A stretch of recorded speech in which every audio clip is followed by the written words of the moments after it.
everybody. How are we doing today? I hope that today is treating you well, and hopefully it's going to get a little better here as you participate in this webinar, which is 3 crucial opportunities that all educators have as we are combating what's happening in our portfolio while the world is combating COVID-19. Now, as educators, we all know sometimes people are a bit late for class, right? Students kind of struggle and sometimes for very legitimate reasons. I'm not saying anything negatively, but all I'm saying is that we're going to wait just for a couple of minutes while we allow others to jump on if they're running a bit behind. And while we're waiting, I've posted this poll question for you as to how much has COVID-19 made you think about your retirement plans and possibly reassess them? So as you're thinking about that, kind of getting your mind going into what we're going to be discussing today, you could be choosing A, which is, boy, I think about it all the time. I'm really concerned. I'm hoping that everything that I've done to plan is going to work out. So that's why I'm here, Sarah, right? You could be choosing B, which is sometimes I think about it a bit more, but how could you not? Because we're inundated with social media, with our news sources that tell us that the market is up, the market is down, the market is up, the market is down, and you can't escape it. We're constantly bombarded with how the market is doing, and of course that sometimes causes us to think about how that's going to affect our lives in particular. You may pick C, which is, really hasn't changed my thought process too much because I'm just the type of person that goes with the flow, but you may have tuned in because you're thinking, boy, I could learn something maybe. Maybe there are some opportunities that I could take advantage of right now that could help me either plan for my retirement in a better way or tweak my retirement plans as they are right now and make my future years a bit better. And D, probably if you're here, you're not going to be choosing D unless the hubby or the wife is making you watch this with them and D is your true answer. That's okay. Whether you choose A, B, C, or D, I do know that today you're going to learn something. So before we get started with the actual webinar, I did want to introduce myself to those of you who haven't met me yet. My name is Sarah Hornick. I live in Bel Air, Michigan, and I work for a company called Hudson Wealth Management in Traverse City. And I've been working in this industry for over 10 years. And prior to this industry, my past life, I was a classroom teacher for 12 years. So it's often said that you can take the girl out of the classroom, but you can't necessarily take the classroom out of the girl. So I love to still teach, and that's why I do webinars such as these. I've created something called the Teacher's Edge, where there are a lot of resources for teachers who are thinking of retiring or entering retirement. And this webinar today is just going to be talking about our current opportunities, which is what's happening in the world with COVID-19. So I think we're right about ready to get started. So let's do it, right? Three crucial opportunities that all educators have in this time of COVID-19 to help in their retirement plans. Hey, so I love this gal right here who is welcoming us to the start of the webinar. And yes, she does have a few years on all of us, I'm sure. But boy, she's having a great time, isn't she? And I love it because that's really what retirement is supposed to be about, folks. You should be preparing for or in your golden years where you're doing what you want to do, not what you have to do. And you have a plan to help fulfill that with what you saved over the years. And so that's our philosophy at Hudson Wealth Management, is that we want you to have a retirement that you truly enjoy. And that's why it's so important as things change, times change, things in our world change, that you're constantly looking at and reassessing what's happening in your accounts to make sure you're still on track. So before we talk about opportunity number one, we're going to have a little inspirational moment here. Okay, so if I was in the classroom, I'd had one of you read this out loud for the class, but since I'm the only one you can hear, I'm going to read it. Okay, what is the difference between an obstacle and an opportunity? Our attitude toward it. Every opportunity has a difficulty, and every difficulty has an opportunity. And so, while some others are sticking their heads in the sand and kind of ignoring what's happening right now and hoping that everything is going to turn out all right. You're here because you realize that there may be some opportunity for you during what's happening with COVID-19. And these are the opportunities that are presenting themselves right now. So let's get on to number one, opportunity number one. Opportunity number one. Now you're reading this, opportunity number one is making a logical, informed decision. Boy, that's pretty revolutionary, isn't it? We try to make logical and non-emotional decisions all the time. But while things are happening such as they are right now in our world, it makes it a bit difficult to be more logical and non-emotional. And we've all seen this with what we've seen when things began, right? With the panic buying. Boy, I went to the store and they were out of toilet paper, they were out of rice, they were out of yeast. My eldest son wanted to get into making some bread at home because he wanted to learn a new skill while quarantine was happening, and there was not a drop of yeast in sight. So I guess people were either preparing for the fact that there wasn't going to be any bread and they had to make it themselves, or everybody got the same idea that Alex did, which was let's create a new hobby and make some bread. I don't know. But the point is, it's a natural reaction when something like this happens, where all of a sudden there's no toilet paper. People are thinking, boy, what is going to happen? And they start to panic, and that panic causes actions such as a bit of hoarding with some of the supplies that we need for an everyday on an everyday basis. And that can translate into panic selling in your portfolio.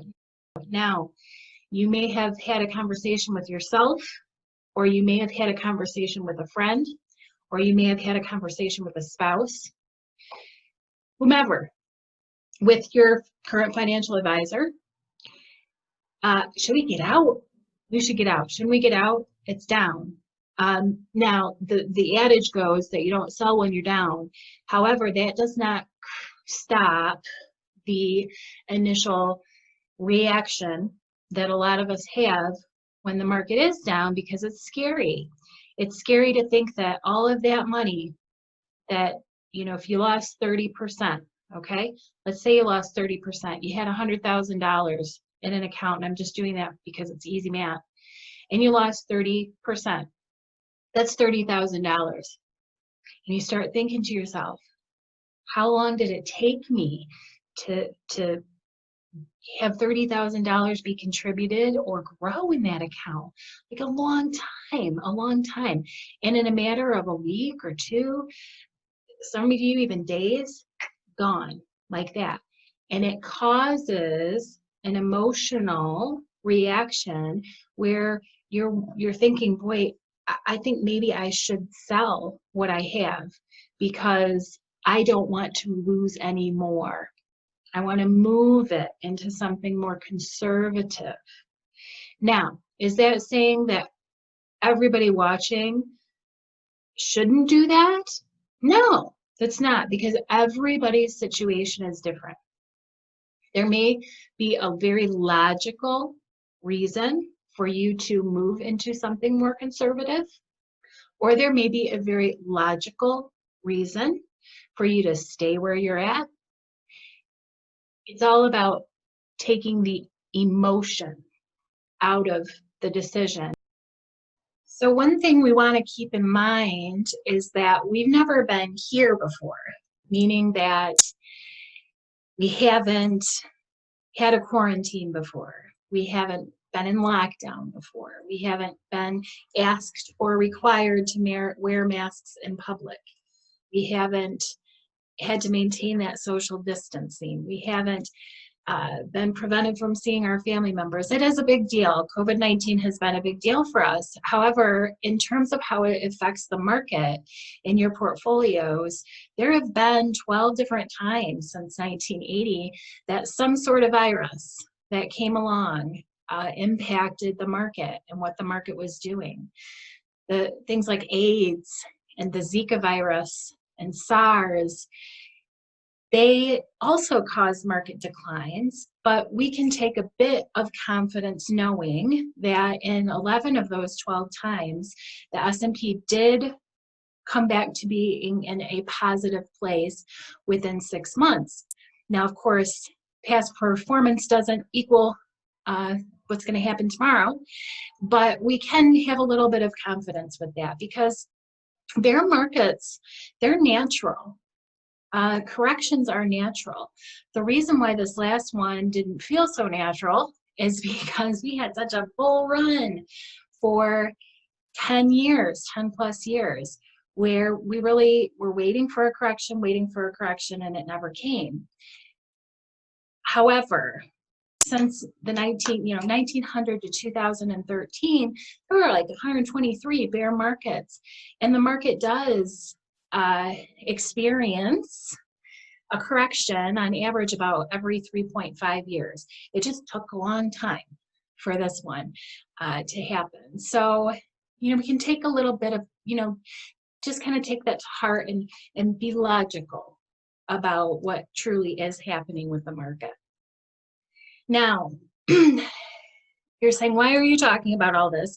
And how can I make a logical decision based on what I have in my portfolio? Well, let me tell you this. A very, very great tool that I use with my clients and prospective clients, and it's called a stress test. And it's put out by Riskalyze.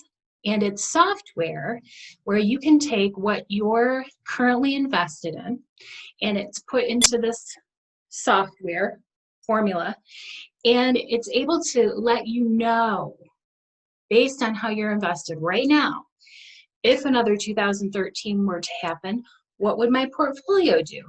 If another 2008, 2009 were to happen, what would my portfolio do? So there's no guessing going on. If we recreate those situations, which they're going to happen, we're going to have some ups, we're going to have some downs. This is giving you the idea of what your portfolio would do in those situations, and it really is a tool that can help you make those logical decisions. And this is available. Be happy to run one for you.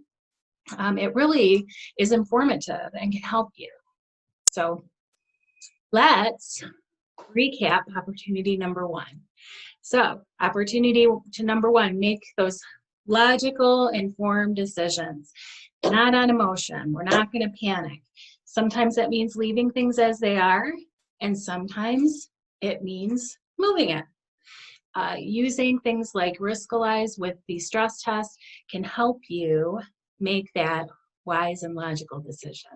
So let's go ahead and move on to opportunity number two. Should I do a Roth conversion? Good question, isn't it? Now, this is a hot topic in social media and in the news, talking with your friends, family, possibly your financial advisor. This is something that is more in the forefront right now than it has been in years past. And the reason being is that converting to a Roth IRA or having a Roth IRA, it all has to do with taxes. So you'll see my little note there that prior to making any kind of decision to do this, you should have your financial advisor consult with a tax professional, your tax professional. I do that with tax professionals all the time. Or you should just be talking to your CPA on your own to see whether or not it's a good idea. Because we know that there are two things in life that are certain. There's enough of the one in the world today with death. Well, there's enough of both, but we're only going to talk about taxes today. Before we talk, or before you can understand how a Roth conversion can be of benefit to you, we first want to take a look at the differences between a traditional IRA and a Roth IRA, just to remind ourselves of what those differences are. Now, with a traditional IRA, the money that you put into that account is tax deductible, and everything that grows in that account is also going to be tax deferred. However, when you take the money out, when you're in your retirement and you're using it, it's going to be counted as ordinary income, and you're going to have to pay your income taxes on it at that point. Okay? There's also one other thing with a traditional IRA, and that's called an RMD, which is a required minimum distribution. Now, it used to be that at 70 and a half, that's when you'd have to start taking money out of your traditional IRAs. However, in recent years, that age has been increased to 72, and there's a bonus this year because of the craziness that's happening in the world. If you have currently been taking your required minimum distributions, or you were going to have to start taking it this year, they've given you a reprieve, where if you don't want to take that money out, you just want to let it sit in there and grow some more, that's okay. Finally, with a traditional IRA, there are no limitations of the amount of income you can earn and still be able to contribute to those traditional IRAs. However, there are contribution limits. So let's look at a Roth IRA and see what the big deal is, okay? The money that you contribute to a Roth IRA, you've already paid taxes on. And the growth that you experience on a Roth IRA, you're never going to have to pay taxes on. Remember that for a minute. You don't have to take anything out of a Roth IRA. It's not a required minimum distribution on there if you're the original account owner. And you can take money out as long as you're over 59 and a half and you have held the account for at least 5 years. Okay, and then this one though, if you are above a certain income threshold, then there are some limitations as to how much you can contribute to a Roth IRA. So if we go back to that the big part of what I just said, whenever you take money out of that Roth, you don't have to pay taxes on that growth. So if you're in your retirement and you're at a specific tax threshold, but you want a little more income without having to pay any more taxes, people go to their Roth IRA in order to do that. And so right now, while the market is down somewhat, we are showing some signs of recovery, but we never know. The market is down. Taxes are lower than they have been. Your tax bracket is lower. The market is down. And right now, there is a ton of money being pumped into the economy. So if we had to guess which way taxation might go in the future, most likely we would guess it's going to go one way, not the other. If you moved it over now, because if you move it from traditional to Roth, you're withdrawing from your IRA, you're going to have to pay the taxes on it. However, as the market rebounds, which it most likely will do, as the market rebounds, any of that growth that is happening is tax-free, and you'll be able to take it out when you need it and not have to worry about paying taxes on it. Pretty cool, huh? So there are number of different ways that you can go about converting from a traditional IRA to a Roth IRA. Let's say, hypothetically, that you had $120,000 that you wanted to move from a traditional IRA to the Roth. Now, depending on what your tax bracket is and talking with your tax professional, you could, if the market is really down, right, and you can do it like that, you may want to bite the bullet and just move it all over at once. However, boy, the market is so volatile. You know, you could lose 5% in one day in your portfolio recently. So instead of moving it all at once and risking you're going to move it at the wrong time because the market's back up or whatever, you can do something that's called dollar cost averaging, where you take your traditional IRA and every month you move over a specific amount from that traditional IRA into the Roth. The idea behind that is you're not trying to time the market or guess what the market's going to do and pull the trigger to get it all over there at the right time. The idea is, as the months progress, any of the good timing will balance out with the bad timing, and you're going to kind of end up in the middle. So that's called dollar cost averaging, where you can move it over little bit by little bit by little bit. Okay. I just wanted to pop in here real quick so I can give you a link to a Roth conversion worksheet, which could probably give you a good idea as to whether or not converting to a Roth is a good decision for you. So here it is. So again, talking with your tax professional and your financial advisor as to whether or not this would be a good idea for you right now is opportunity number 2. And it's a good opportunity. So recap, okay? Taxes are at all-time low. The market is down still today. Anyway, who knows what's going to do tomorrow. And the government is handing out a lot of money. So if we did have to guess which way taxes may go in the future, they're probably going to go up. So let's go on to opportunity number 3. Opportunity number 3, wealth creation. That sounds great, doesn't it? Yeah, it sure does. Wealth creation. Let's see what it's all about. So, got money in checking and savings, not earning anything. You get those statements in the mail where it shows you that you're earning some change, but you're, not earning very much. CD rates in recent years have been better than they were in the past. However, not really keeping up with inflation. You may have money in your safe at your house. I walked into a home one time and a fellow told me he wanted to make an investment. We were getting ready to do it. And he came out of his closet with a duffel bag. And I said, well, what's that? And he says, the money. And he said it in front of me. True story, 25 grand in a duffel bag. I said, no, I'm not doing it that way. Nope, that happened.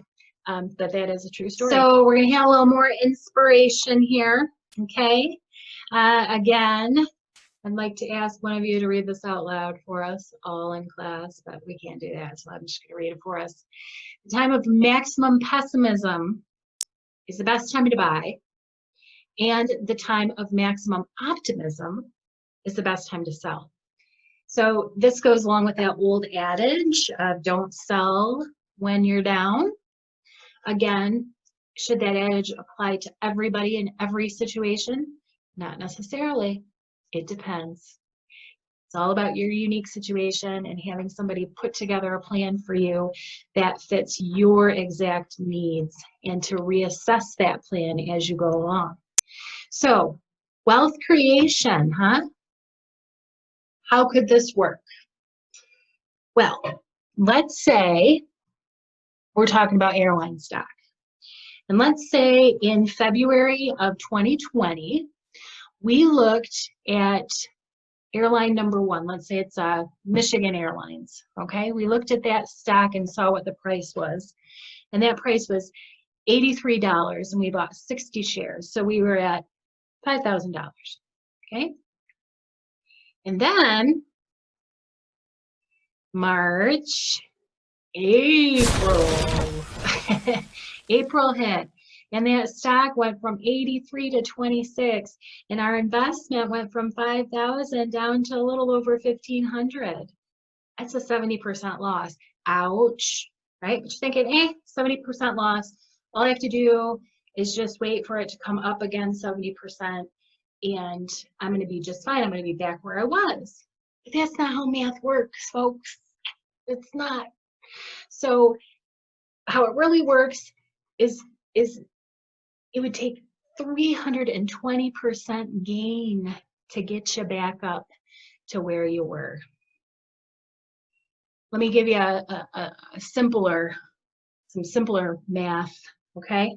Let's say you had $100,000, I like the round numbers, and you lost 10%. Where would you be? $90,000. And then on that $90,000, you made 10%. Where would you be? Not at 100, you'd be at 99. That's how the math works.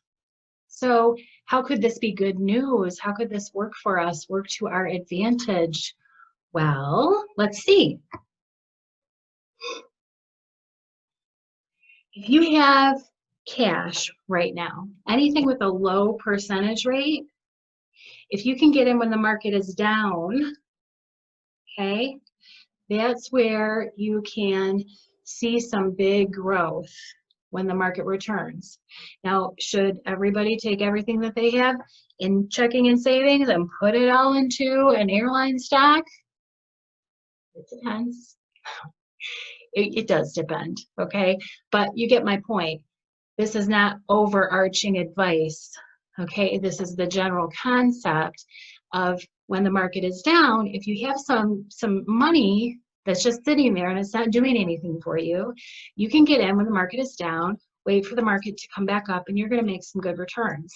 If your investment only regains 1/2 of what was lost with the stock before you put it in there, the way the math works, you'd be up 100%. Now, Warren Buffett.